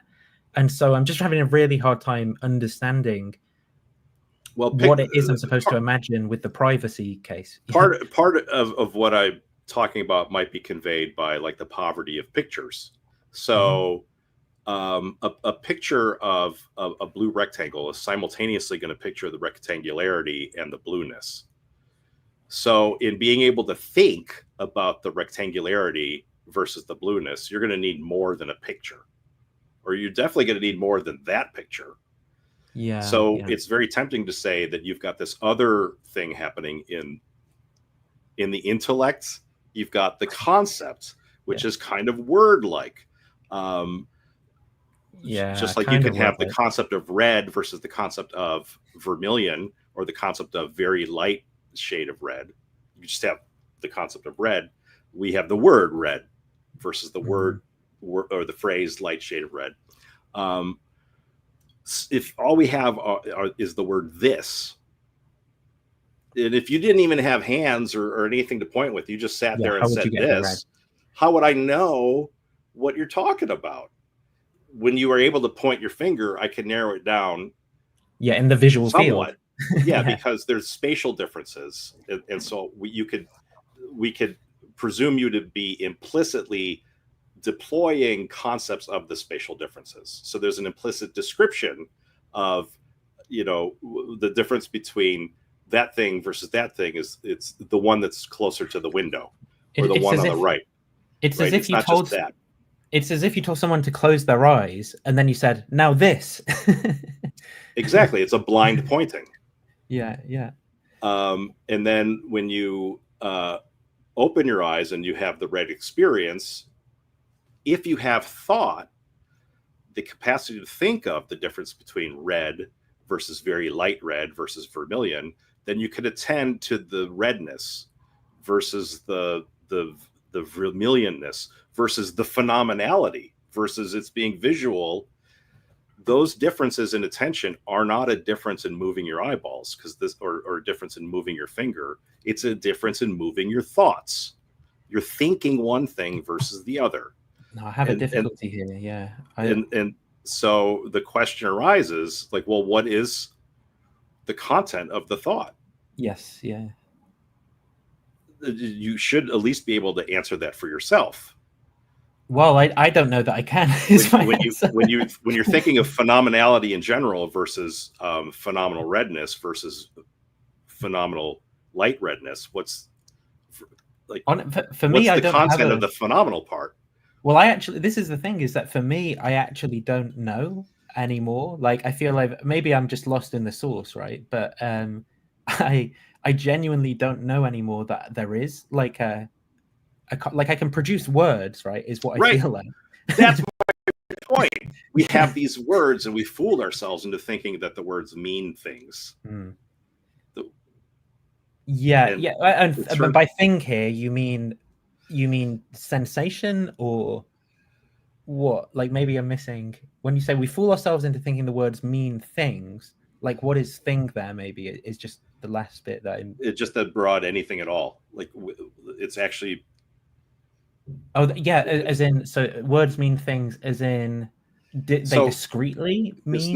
Well, so here's one way of thinking about meaning. Yeah. Meaning is just shorthand for certain moves that we could make in a conversation. Yeah. And so I don't want to start here because a lot of people will just say, no way, we're not following you. We want to be realists about meaning, or we want to think meanings are like thoughts or ideas or something like that. But really, ultimately, what I think meaning is something like it's a word that we would use in certain conversations where the conversation is breaking down in some sort of way. I guess just what I'm finding. Let me just say a little bit more here. So you and I might be having a conversation about book binding, something that you know more about than I do, and then you talk about like pages and covers. I'm like, and then you start talking about folios. I'm like, well, wait a minute, what do you mean by that? Because I've never heard the word folio before. So I use the word meaning to do some conversational repair and to invite you to help get the conversation back on track. Right. So now you could say something about what folios are. You could say it's a collection of pages. And I'm already comfortable with the word pages. I'm not going to call you out when you say the word pages. So if you explain to me what folio is in terms that I'm already happy with, I'm not going to call them into question, then you have satisfied my request to give me the meaning. And none of this requires there to be such a thing as meanings, or our concepts to have definitions, or even for our concepts to be theories. There just has to be this possibility to do conversational repair in this certain sort of way. This is all consistent with every definition in some sense being a circular definition. But if I ask you what a folio is, and you answer me by using some other word, I also don't. Yeah, then I can place words in correspondence with words, and I've got it. Yeah. I can go on. Yeah. So if you tell me something that just has a circularity depth of 1 or 2, and all the terms that you're using are interdefined with each other, and I don't know what any of them are. Yeah, what do I do with this? Yeah. You're like, oh, a folio is kind of like a I'll dingus. sit down in a philosophy conversation saying consciousness, qualia, what it's like.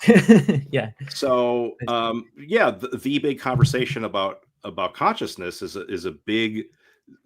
It's how do we connect it? Breakdown, right? So you've got a bunch of people saying like, hey, we're requesting some conversational repair. You say phenomenal consciousness. You tell us that like thinking about your own thinking, or representing the way the world is, or having these certain functional states, that's not real consciousness. That's not phenomenal consciousness. So, okay, tell us what phenomenal consciousness is. Yeah, they say, and they just say what it's like. They're going to say what it's like, and you're like, oh, what it's like. Well, I know what are you telling me? Yeah, I know what the Eiffel Tower is like because I know the shape of the Eiffel Tower. Like, no, we mean this special phenomenal sense of what it's like. And motherfucker, you're going in a circle now. I see. Yeah, so the request is like really a request to say, okay, like tell me what like why do I need this? Like you're selling something. Why do I need what you're selling? Kind of. It's not exactly what you're saying, but it's quite close to that, because it's like, look, I've already got my cup. I've already got my white cup and my blue cup and my red and I've already got all these things. So what are you giving me now? That's right. And by the way, I'm not saying that everything has to be done in a public conversation. I'm just introducing that as a model for something that could also be applied in an individual case. In the privacy of your room, you could ask yourself, do I really know what the fuck I'm talking about? Or am I just like going in these little circles inside of my own mind, and I haven't noticed that I'm actually not thinking anything? Or am I thinking about words? am I so caught up ruminating in that discourse and being reinforced in that rumination by a set of practices upheld by academic philosophers that I'm not realizing I'm not doing anything with it? Yeah. So I had a concern I wanted to raise. Sorry, I've been absent. I'm not feeling well, and I'm trying to deal with it with food. I have to make and a I hard decided- stop in 2 minutes. So Yeah, Me too as and well, I had. so don't worry. Yeah. Oh, cool. Okay, cool. So I guess because we have 1 minute. So one of the things I'm seeing from people when if you make these arguments like, hey, I think that type of discourse or that terminology is meaningless, is they'll say, well, me and my expert colleagues, we understand it. So maybe the problem is you. So Pete, do you have like a reaction to that kind of response? No, you don't understand it. You guys just haven't bothered questioning it. So But the the reaction I failure- get from people is, are you saying all of these experts are wrong? So it's like most people in the field, most of the experts. So how it's very arrogant, presumptuous of you to suppose that you have identified an error that all the experts are making. And just to build on it, this Well, is similar hold on to a what second. this- It's okay, not sorry. like I'm a lone warrior who, the only person who's saying this stuff. There are lots and lots of people that have been dead for decades that have been saying things like this, and some of this has been building on the shoulders of giants that are fighting against other giants. And so, yes, there are some very, very smart people that are wrong about some things. But there's also some very, very smart people who aren't me, but agree with me. And so I'm just, I'm on this one particular team versus the other team. I've got, I think, some original things to add, but it's not like, I'm just like some crank in his attic and he's the only one who thinks that, He says in his ultimately attic. everything is made out of pepperoni. So that's what I say to them. But I also want to point out, like, that there's lots and lots of things I myself have turned out to be wrong about, and they were actually trivial things.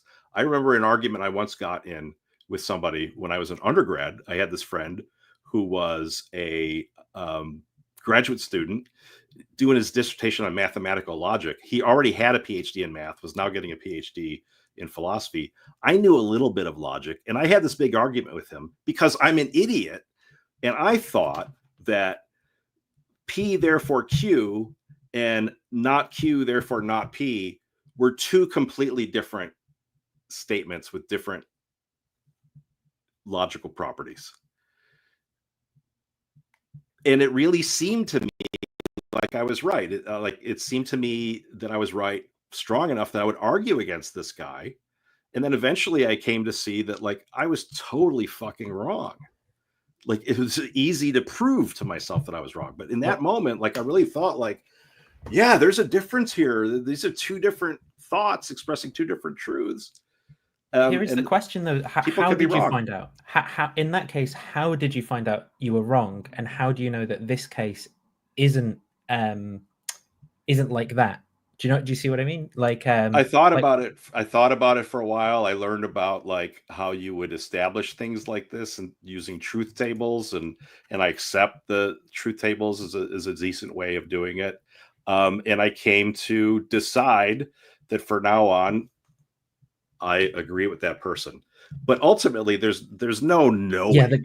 The ground. Ultimately, the Lewis Carroll, what the Achilles said to tortoise, right? Any kind of so-called deductive argument or deductive proof is always going to be based on some other premises that either you accept or just haven't got around to questioning.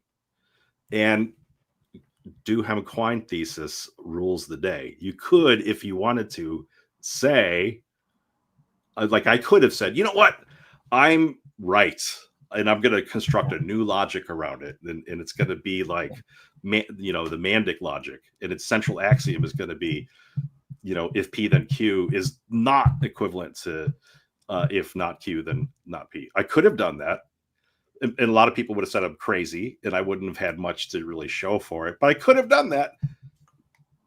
This is sort of what I'm saying. Isn't the contemporary philosophy of mind, though, Sort of like the truth table isn't what its likeness. Sort of like the truth table. That's what I'm. Do you see what I mean? Like, it's so ubiquitous in Phil of Mind 101. In fact, I mean, maybe it isn't. I don't actually have good data on this, but it's sort of like it, but it's not very much like it. With the truth table, you can churn out a whole bunch of really neat, cool stuff and do neat, cool things with it. With what it's like, all you get is you get to say what it's like over and over again. And every so often you'll say, like, you can't know what a bad is like. You don't get shit. You could, it's like the most boring religion ever. There's a few tenets. There's no promises of what you get at the end. You just you say the creed to your friends over and over again. Well, that's all you get. Goff's trying to make it. You don't even get a theory. But he doesn't have a theory. His theory is you take all of physics and then you say it's conscious. Yeah, no, well, That's but now you get Jesus theory. And hymns and everything in but his you improved. Don't. You just take Jesus and you put it's conscious in front of it. You don't get anything new from it. I see what you mean. Yeah. Sorry, and I'm not saying it, like, in order to do something good, it has to be physical. It has to be public. But like, for God's sake, do something besides just repeat the same mantra over and over again of like, oh, well, it's private. Like, well, I know I've got non-physical, what it's likeness. Phenomenal. Do something. And the sad fact is that a lot of people have been like wasting a lot of time and effort. Like, there's a lot of people in science that think this is how you study consciousness, that you start with Nagel, what its likeness-ism. And it's a total dead end that people have spent a lot of money and time on. Meanwhile, there's really cool shit. Like, for example, what's blind sight? Like, what's going on there? That's really cool. Yeah. How does inattentional blindness work, and what sorts of ways could we further enhance our ability to have good experiences and reduce our proclivity to have bad ones? There's all sorts of great things we could be doing with the science of consciousness. So let's do them. That's what I say. Let's do cool shit. But yeah, if you wanted to, if you wanted to say, like, look, bottom line, I don't care about anything else except like acquaintance or revelation, or like I could conceive zombies. There's no argument against that. Really, if you make that your central axiom, the argument against that is to point out to everybody, well, look, they made that their central axiom. Isn't that silly?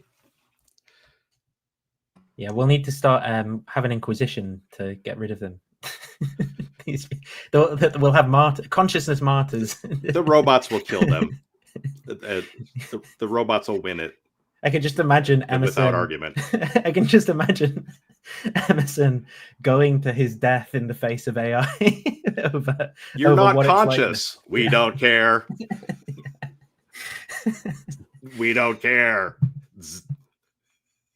Yeah. Well, as Lance was saying, your hard cutoff. Thank you very much for coming on, but the time, we've probably got to wrap up. Anything you want to say, just to final words?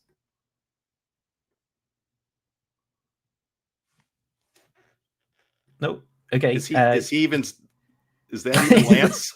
Is Lance even? Lance is frozen in time. Totally I thought you were asking Pete, not me. I was asking Pete, but yeah, I think he got freaked out because you were so still. Oh, yeah, I wasn't sure if the video was working. That was amazing, Lance. I've been speaking nonstop for I don't know how long. So it was Lance. No, it was good. It was also good to listen to. It was actually pretty convenient for me to not feel super well. I was like, cool, I get to listen to a conversation. So yeah, we didn't get into the video at all, so we have to come back and get into the video. So. We should have a part 3. It's a good video, and I have nothing but love for Emerson Green. I think he's doing good stuff on the internet. He's just wrong about everything. I think we're actually further behind the video. We went back from where you finished it in part 1. So, That's hilarious. Yeah. Wait, are The we're Xeno- behind where part 1 was? We actually went I backwards. think we're behind where you finished in part 1. We should What go backwards next time and just What get an back to the excellent beginning. metaphor for the whole field. Yeah. Okay, right. Well, thanks everyone. Thank you for watching. Yep. You know, go to Pete's Substack. What's the actual name? Something Void, right? Drawn to the Void. Drawn to the Void. Lance Yep. Independent. Digital Gnosis. All our things. I'll put links to Yep. them in the description. Check the description. It's got all the Awesome. links. Thanks everyone. Bye. All right, everybody. Bye.